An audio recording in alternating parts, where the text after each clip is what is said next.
já nos tem elogiado que um aspecto que tem corrido muito bem é a gestão do tempo.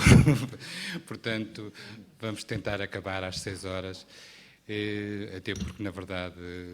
a Fundação Gulbenkian precisa dos técnicos que estão, neste momento, a transmitir o encontro online e estão também a gravá-lo. E vou dar a palavra, quero agradecer mais uma vez a presença da Presidente do Conselho Nacional de Educação, doutora Ana Maria Bittencourt, e quero agradecer também ao Rui Canário, que vai tentar, e que vai conseguir com certeza muito bem, sintetizar o que se passou ao longo deste dia. 10 minutos.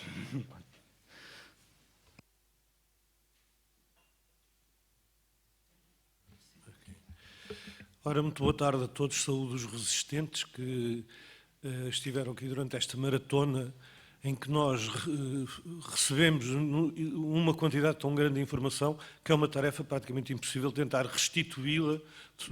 mesmo sob a forma de um resumo,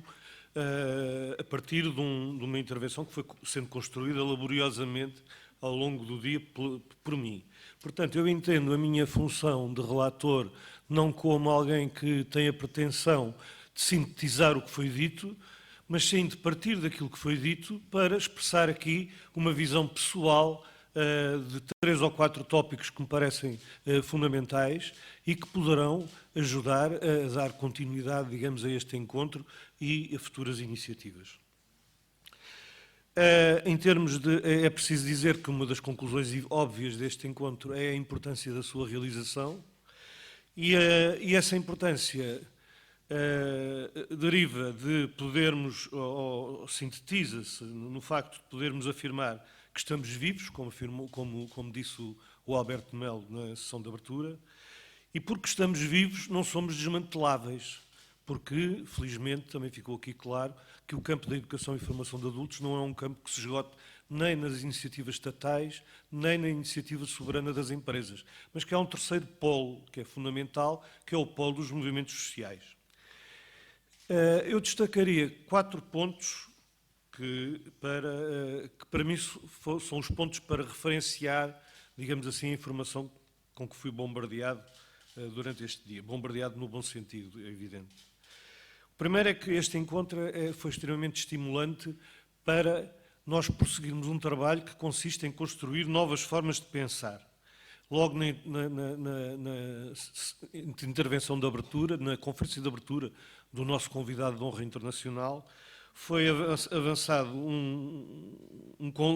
avançados conceitos que começam agora a fazer um caminho muito inicial entre nós, nos nossos debates e nas nossas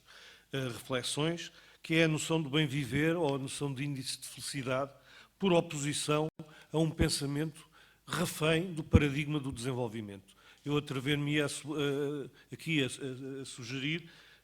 a aconselhar a leitura de um livro recente que foi agora editado há pouco pelo Afrontamento, com coordenação da Teresa Cunha, e que tem por título Ensaios pela Democracia, Justiça, Dignidade e Bem-Viver. E eu acho que há aqui uma tentativa,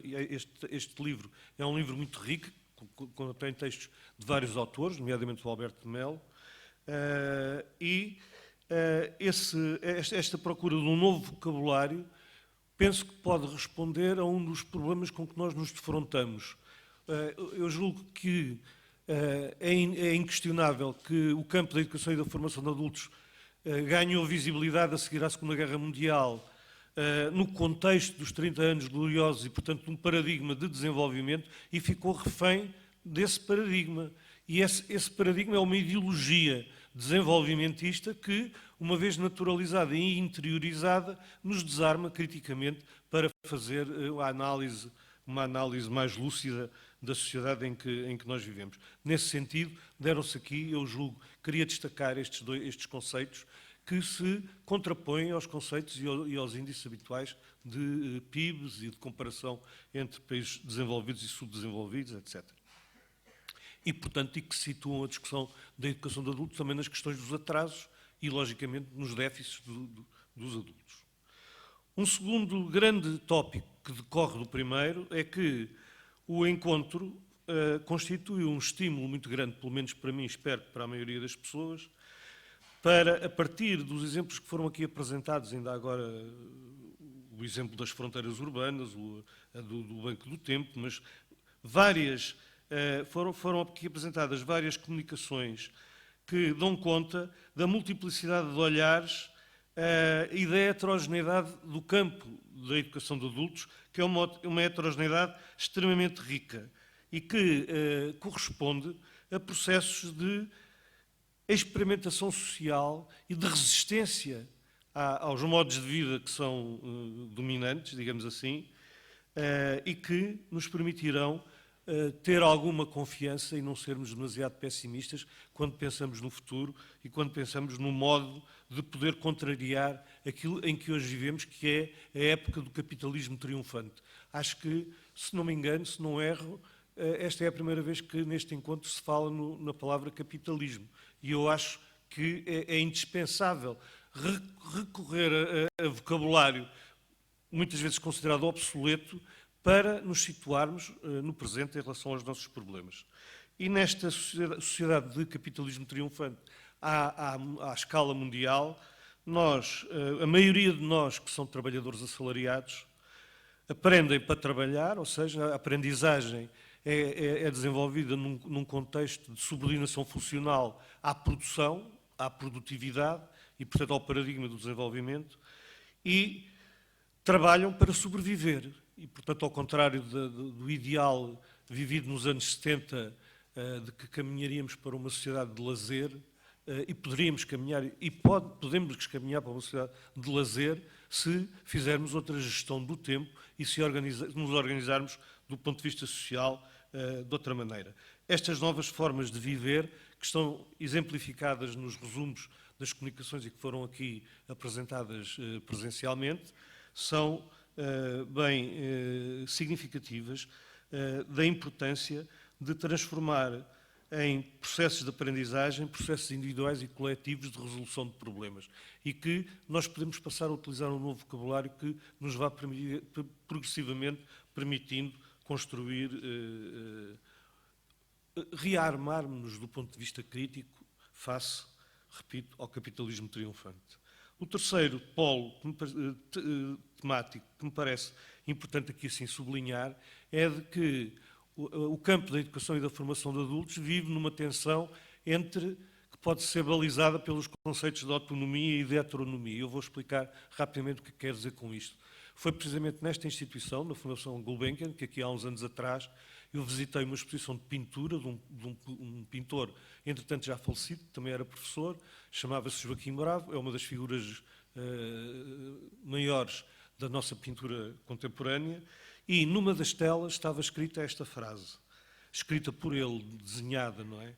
Cultura é o que nos fazem, arte é o que nós fazemos. Aquilo que nos fazem é a dimensão heterónoma. Aquilo que nós fazemos é a nossa dimensão de autonomia. E é na tensão entre estes dois pontos de referência, entre a tensão da autonomia e a tensão da heteronomia, que é possível pensar a educação de adultos como um campo de transformação, de intervenção social, capaz, numa perspectiva de educação emancipatória, nos ajudar a superar a lógica do capital, se queremos de facto rejeitar os valores que são inerentes ao modelo do capitalismo triunfante. E essa emancipação implica regressar também a uma concepção, a recuperar alguns vocábulos que estão um pouco esquecidos, mas que a emancipação, e eu estou-me a referir principalmente ao conceito de emancipação em Marx, é algo que só pode ser feito a partir de uma tripla dimensão, que é, por um lado, a superação da alienação, que é uma dimensão filosófica, por outro lado, a superação da exploração do trabalho, que é uma dimensão económica, e, por fim, uma dimensão política, que é a de fazer coincidir com a totalidade dos trabalhadores em autogoverno, fazer coincidir com eles